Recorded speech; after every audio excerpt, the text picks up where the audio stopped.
Is the Red Sea close to causing a big problem in global trade? Recent attacks by the Houthi rebels, supported by Iran, on ships in the Gulf of Aden and the Red Sea are making the route for ships going through the Suez Canal more uncertain. The US and UK have taken military action in response, and people are worried that the situation could get worse. This instability is a major concern for one of the main routes used by ships around the world, and it's raising serious questions about whether maritime trade in the region can continue smoothly. In this video, we'll look into why these attacks are happening and what they could mean for trade worldwide. Why are the Houthis attacking commercial shipping lanes in the Red Sea? The Houthis say they attack ships in the Red Sea to show support for Palestinians. They believe this will disrupt trade and make Western countries pressure Israel to stop fighting in Gaza. At the same time, the Houthis use these attacks to make themselves more popular in Yemen. After 10 years of conflict, Yemen is facing serious economic and humanitarian issues, made worse by the Houthis' inability to provide necessary services. The attacks on ships in the region divert attention from local problems, allowing the Houthis to portray themselves as regional champions, supposedly fighting against Israel and the United States in support of the Palestinian cause. Additionally, the international community views the Houthis with skepticism, and through these actions they aim to prove their significance and demand attention on the global stage, insisting that larger entities cannot ignore them.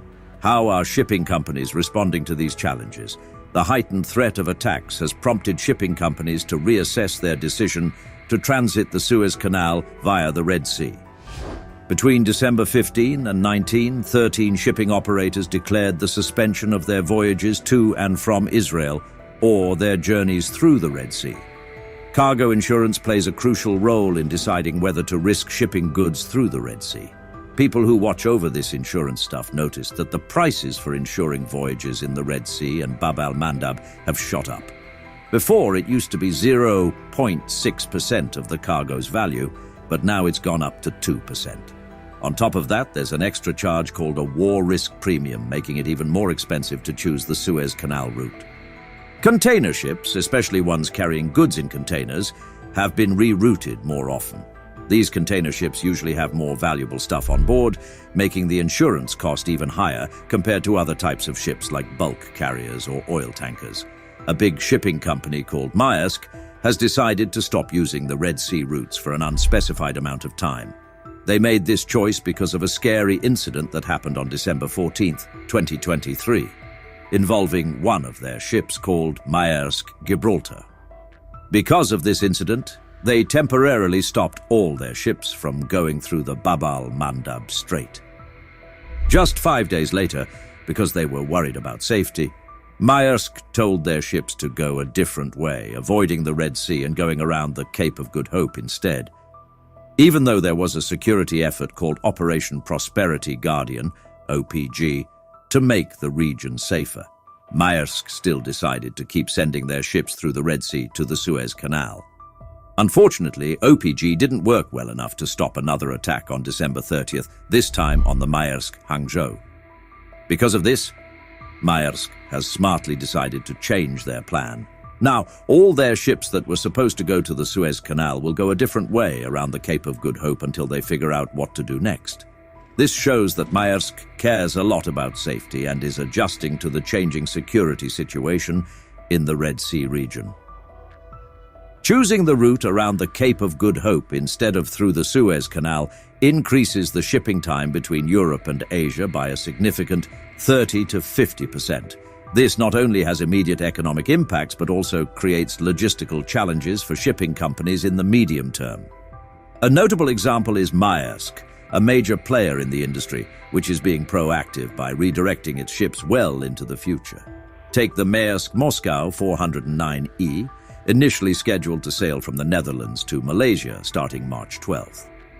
It has now been directed to take the longer route via the Cape of Good Hope.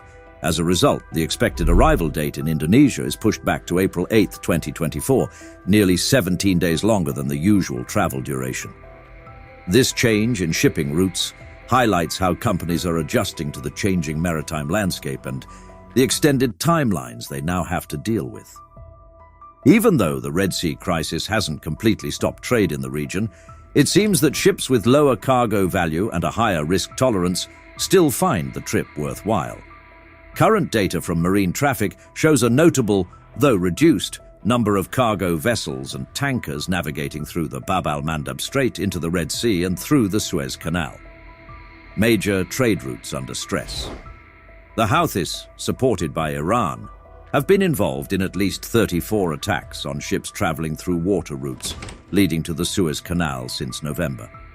These rebels, following the Shiite branch of Islam, have been in conflict with a coalition led by Saudi Arabia since 2015.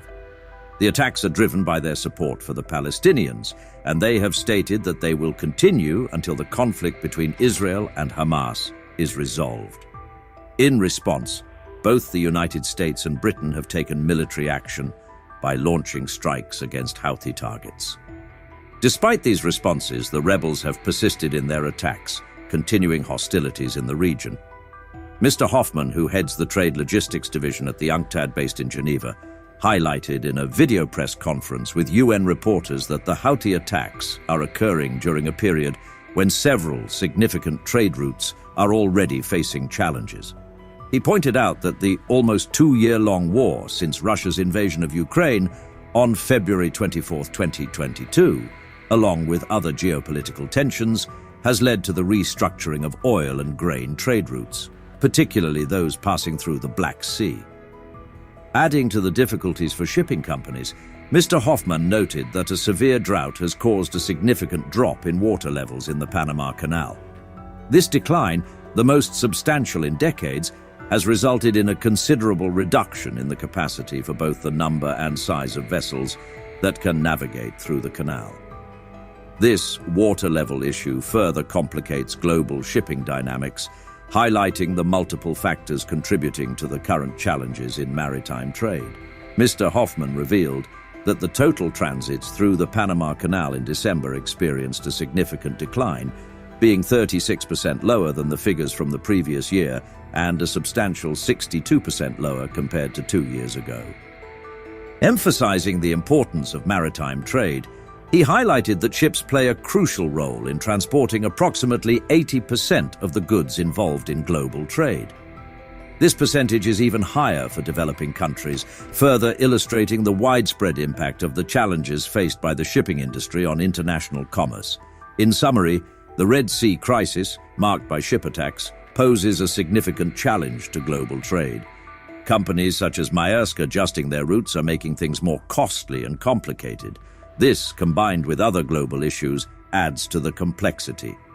Reduced ship traffic in crucial routes means higher expenses, especially for places like the Suez Canal. It's not just a local concern, it impacts global trade. Countries like India and China are navigating the situation. The ongoing attacks and uncertainties could escalate into a broader trade problem globally. Staying informed is crucial, so feel free to share your thoughts below, and don't forget to subscribe for more updates.